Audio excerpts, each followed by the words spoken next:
Hello, and welcome to Reflections. I'm Rom Gayoso, your host. We are broadcasting via Futures Television, the home of the future on television. You can find us on Roku TV and on Apple TV. If you're listening to the show via podcast or watching us on television, you too can be part of the conversation.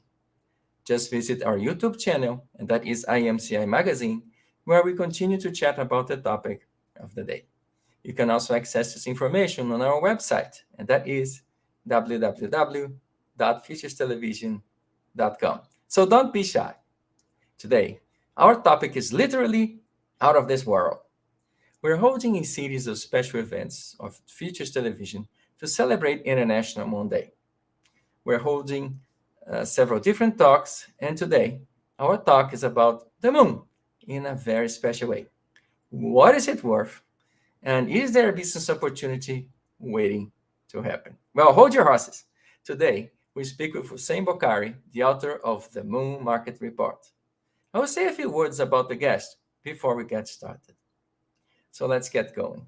Well, hailing all the way from Gothenburg, Sweden, Hussain is a senior analyst at Northern Sky Research.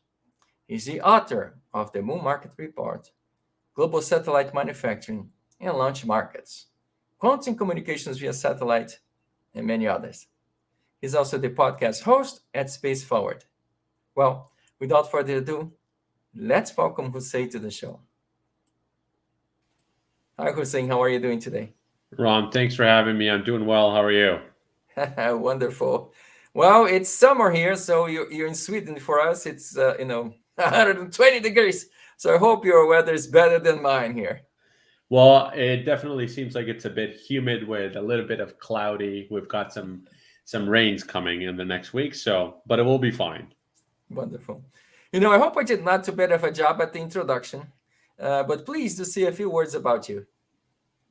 Yeah, I mean, I think you covered it all. I really don't have much to add except the fact that, I am an engineer, and I started off my journey as an engineer when I was a student and worked on quite a few projects as an engineer, and then I shifted very much into space. After quite some time, having some time away from the industry and really reflecting, and on the need for me to be part of the space ecosystem. So I think it's definitely a good time for me to be on reflections because, the way that I got into the space industry again, it was dependent upon the reflection that I did during my time away. So yes. So that was really actually one of the things I was mostly curious is, so what motivated you to embrace space as a career? Well, that's a very good question. I think one of the things that kind of motivated me was the fact that space is a very fascinating medium, and it really feeds to the capacity of us as a humanity to know and to learn and to grow, and to feed our inner, curious child that continues to thrive. And for me personally, it all started in, it's funny to say this out loud now, but in a civics class where we were trying to understand, what our careers would be, and based on this standardized test, and mine came up as an aerospace engineer, and I was pretty good, pretty decent at physics and math, and all those science related, STEM related subjects. So that's what I kind of pursued, and I was always fascinated with Einstein, and there were uh, Einstein, Stephen Hawking, and the world's sort of best scientists that came through over the last few centuries. So yeah, it continued to fascinate me, and my dad was always one of my inspirations because he was a computer scientist, which kind of meant that we got to tinker around the computers in the early days, in the late 80s and the early 90s. So yeah. That's wonderful stuff, man. Well, I'm not gonna tell you about my memories about computers. It's gonna be very dating to me. But I remember the Macintosh and things like this. And I think with the first time I encountered a computer, it was a Macintosh, and it was laughable because I thought it was like a slow typewriter, and my brother was printing and trying to get the paper to fit into the little grids and stuff like that. And then I look at him, well, this is useless. And then he looked at me and says, "Oh, but you can play games on it." I said, "What?" And then that's what got hooked me. It was the games. I mean, the games are probably simpleton stuff compared to today, but that's how I got started. Okay, so let's talk a little bit about Northern Sky Research. What kind of work you do there? Yes, I mean, I am a senior analyst at Northern Sky Research, and Northern Sky Research is a global leader in satellite and space market research and consulting services. It was founded in 2000 by our esteemed president, Christopher Baugh. So we specialize in analysis of growth opportunities across, four core industry sectors. Satellite communications, satellite applications, and space infrastructure, satellite infrastructure, and we do quite a bit of financial analysis. We have been recently acquired by Analysis Mason. And my sort of role within the entire NSR team has been to work on the infrastructure and the application side of our house, which essentially means all the reports that you had mentioned previously. I helped either author them or co-author them as part of helping the market understand the trajectory, the present and the future trajectory of the market. Wonderful. So let's focus on one of the reports that you wrote. And again, today's shows is really about International Moon Day. And you wrote the report, right? The Moon Markets report. So can you tell us a little bit about what is the business opportunity in the moon? What it looks like? Well, I think there's a couple of ways to think about the business opportunity. It's the fundamental is the development of technology and the capabilities for spin-offs to be created that can support establishing a permanent presence on the surface of the moon and even beyond. For us to understand what we need to develop for a harsher environment than this Earth environment that we currently reside in is a critical step in the trajectory of humanities and in humanity's need for exploring the space and becoming a spacefaring civilization. And part of that journey, and in order to accomplish that journey in a safe manner, we need to be able to have a stepping stone. We had our first stepping stone when we went to the moon, and we came back and we stopped. Unfortunately, that's not how it was supposed to go, but we did. We paused, I would like to say, and we moved to a near region, which was more favorable for us, and which was, low Earth orbit, the medium Earth orbit, and the geostationary Earth orbits.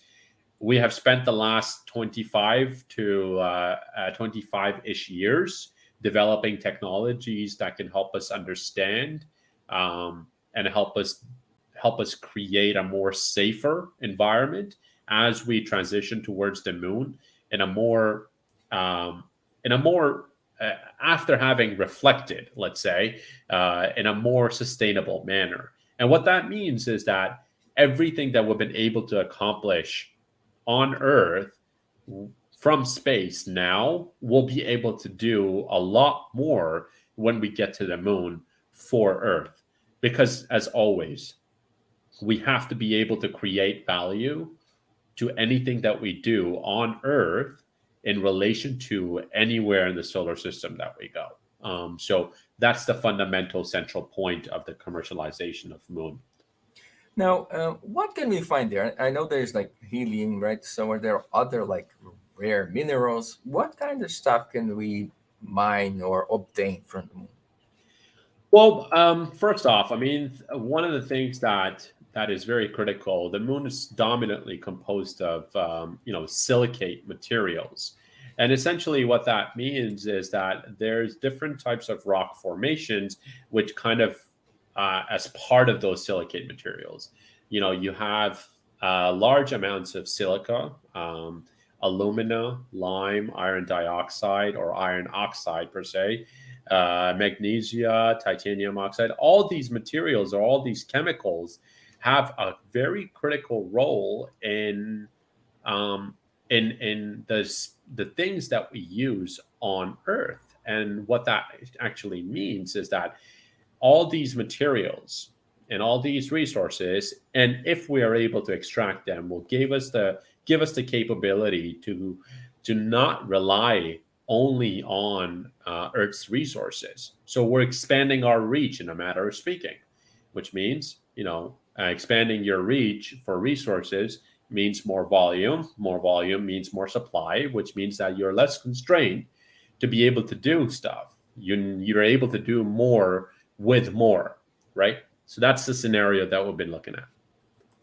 Wonderful. So, in addition to looking at just the minerals and helium and other things like that, what other benefits can we find in a commercial venture to the moon? For example, and you mentioned it a little bit, but could we use the moon as just a starting point to other destinations, to say Mars or beyond that? How do you see us using the moon?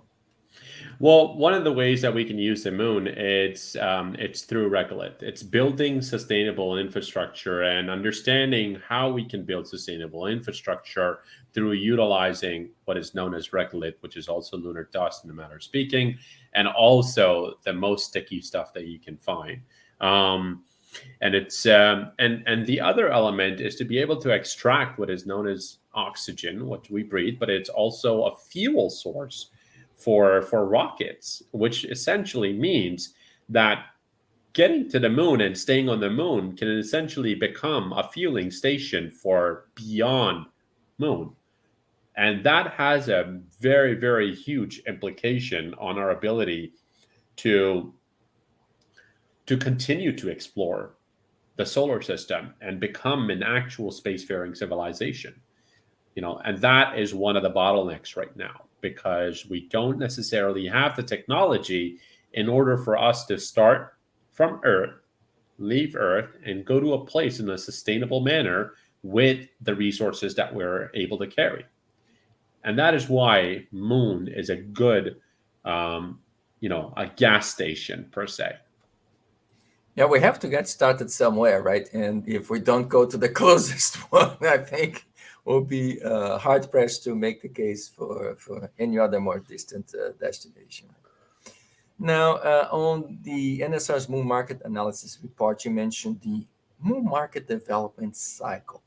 So, could you please explain what is this concept? Yes. So the moon market development cycle is kind of something that NSR kind of undertook to understand and to further extrapolate, into how the transition from a local Earth-based economy to a local space, near Earth-based, near Earth orbit economy to a more lunar economy would look like. What that means is that early on, I had mentioned that going to the moon has a very, very strict primary objective, which is to be able to develop and deploy technology and to test that technology.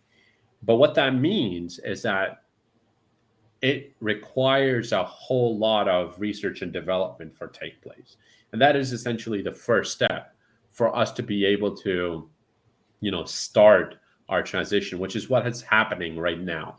We're developing a lot of technology. We're developing an entire series of new rockets. We're developing an entire series of new landers.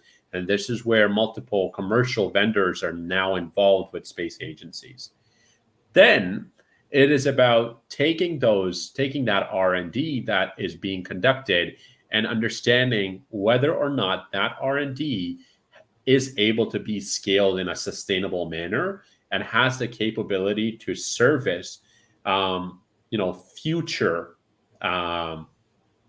future applications, which is where funding comes into play. Because if you want to develop something for a near term, you have to be very, very but very, very strategically different rather than developing something for the long term. And this is where different funding cycles will come into play and different funding sources will come into play. And this is where government, because Moon is such a long term play, this is where government investment is vital. And this it continues to happen. Post that, the organizations that are involved in the development and the testing and the funding of will get into the product, market fit type of scenario where you start to test and deploy and fail and then redeploy and succeed. Those kind of cycles. Try to understand who we can serve and why we can serve them, and what's the need for it, and how we can supply that need in the best cost-effective manner. And then we move into the idea of commercialization. Making it available to somewhat of the masses. It's a very small percentage of the masses, and then we have the fundamental of establishing a sustainable market.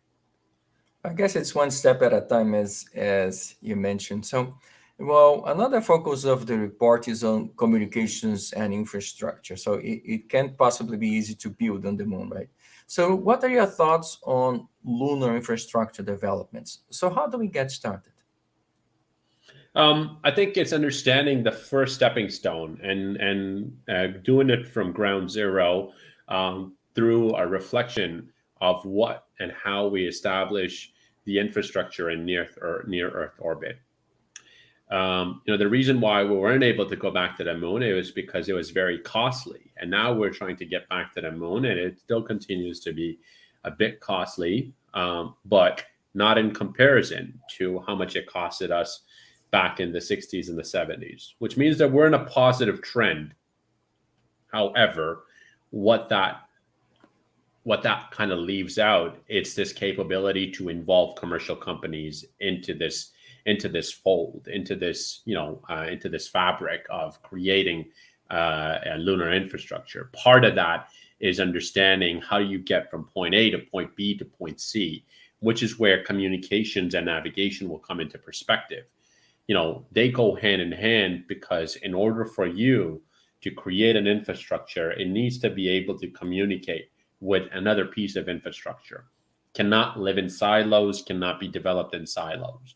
So this is why communicating to Earth is also very critical. And this is where communication constellations can play a huge role as part of the development of that infrastructure, just like we've been doing since over the last 40 years with geosatellites, with now LEO satellites, and our GPS and the way that we use our phones on a daily basis. It's through satellite, and that is infrastructure. And this is what we need to do in order to continue developing a good, sustainable infrastructure plan and strategically deploy that plan, because that's a huge component. Okay, well, let's continue perhaps along the same line. So it can't be cheap to build this infrastructure, the communications and the stuff over there. So who will pay for that? So what is the role that you see for, or is there a role? And you mentioned government, but is there a role for this private, public partnerships? How do you see the funding take place? Well, as I said, a lot of the R&D that is happening right now, it is being supported by two sources of funding. Primary source for lunar market and deep tech market continues to be through government, and government is investing quite a lot of money through commercial programs or commercially viable programs, like NASA's commercial lunar program, lunar services program. And this is a critical step into establishing a good partnership base. What that means is that companies don't necessarily just have to rely on venture capitals in order to fund, or bootstrap in order to develop a high piece of technology or a high technology piece of equipment. They can go to the government and work in tandem through utilization of different resources and different skills and different offerings that are available through government.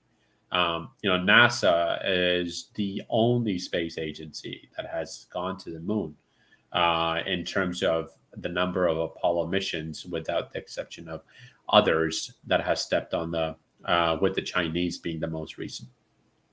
So what that actually means is that this role of public-private partnership is to do it in a sustainable manner. It's to divide up the risk uh, among both stakeholders, and to be able to do that sustainably, but to be able to do that in a risk-friendly manner type of scenario.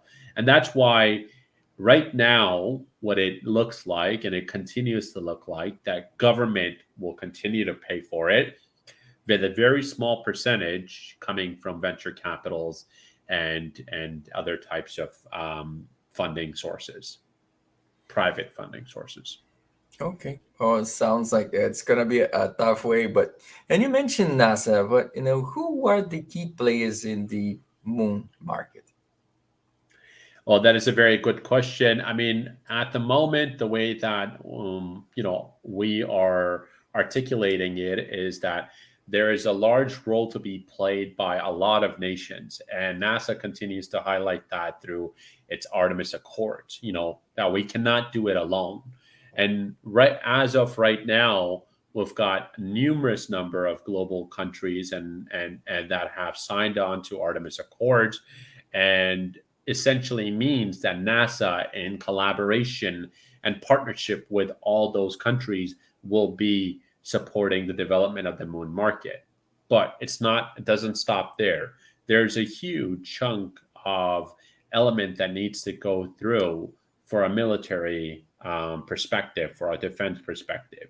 Moon is a strategic piece of is treated as a strategic piece of land, which means that to be able to create a sovereign upper hand, you need to get there first. And how you do that is through establishing a vital element of gaining a sovereign defense involvement into this market, which is where organizations like DARPA and Space Force will come into perspective. I guess we need all the partners we can possibly get in order to pay for all of this, right? So, what kind of, or what would be the key trends in lunar market development? What should we be looking at? As this race really started. This is serious. What kind of trends should we be looking at or looking for? Yeah, and I mean, one of the things that we continue to look at is the exploration of budget approvals, and continuing to be driven by the development of new technology and science payloads. What that means is that how will scientists support in the development of new technologies? So that is one thing to look out for, is that the rising tide kind of takes all is happening here with the moon market. On top of that, what we're looking at, more commercial players being able to create better solutions and branching themselves out to look at the moon as a potential resource for them to be able to extract different business models out of supporting the infrastructure on the moon, or supporting vendors that will be on the moon. And the last thing that we continue to look at is this element of data. Data is the new currency, and it continues to showcase that through everything that's happening in the current environment. So just as much as data is critical to us as human beings now, data will be more critical as we get to the moon, and the sourcing of that data and the storage of that data and the replication and the transfer of that data, all of that will have a huge place. So look out for companies that are looking at data and convergence on the moon. Well, wonderful. But it possibly cannot be easy to write a report on or about some place that we have never been. I mean, very few people have ever been there. So I'm really curious to find out from you is what kind of challenges you encountered in creating this report. Well, one question with any deep tech type of frontier focused report, as always, that speaking and understanding the players and evaluating what they're doing and speaking to them, and this is what we do as part of our analysis at NSR, is that we speak to the people who are actually working on technologies, who are part of the market and are either driving or following along into the development of this future focused endeavor.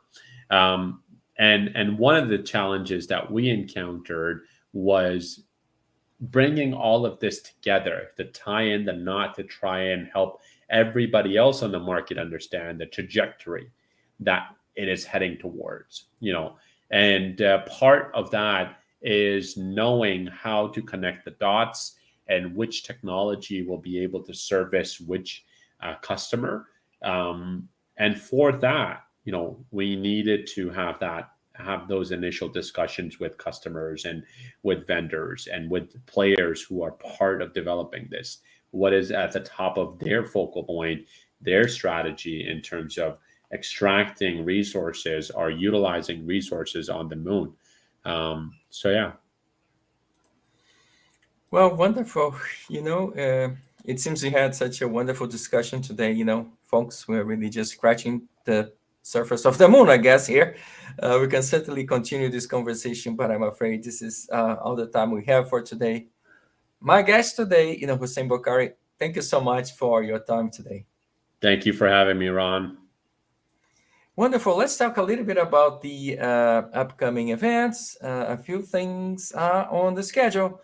I will be talking with Dr. Maria Hoffaker, an amazing podcasting for Berlin, and the other show In Focus in partnership with the World Future Studies Federation, or WFSF, will focus on the implications of the war in Ukraine for Germany.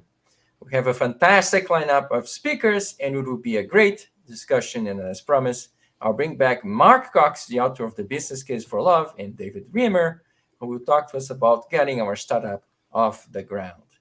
And of course, we'll talk about upcoming Institute of Competitive Intelligence and other Frost and Sullivan events. So don't miss it. By the way, feel free to continue to submit your comments and questions on our YouTube page.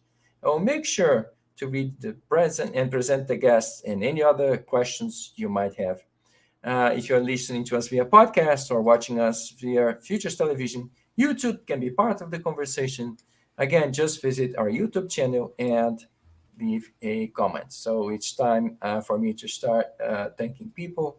Again, thank you, Hussain Bokhari, so very much for being here with me and the audience today. Thank you for your participation in the show. You can always reach out to the magazine or to me via Facebook, LinkedIn, Twitter, and YouTube. Again, thank you so much, and I will leave you with our institutional message. Thank you.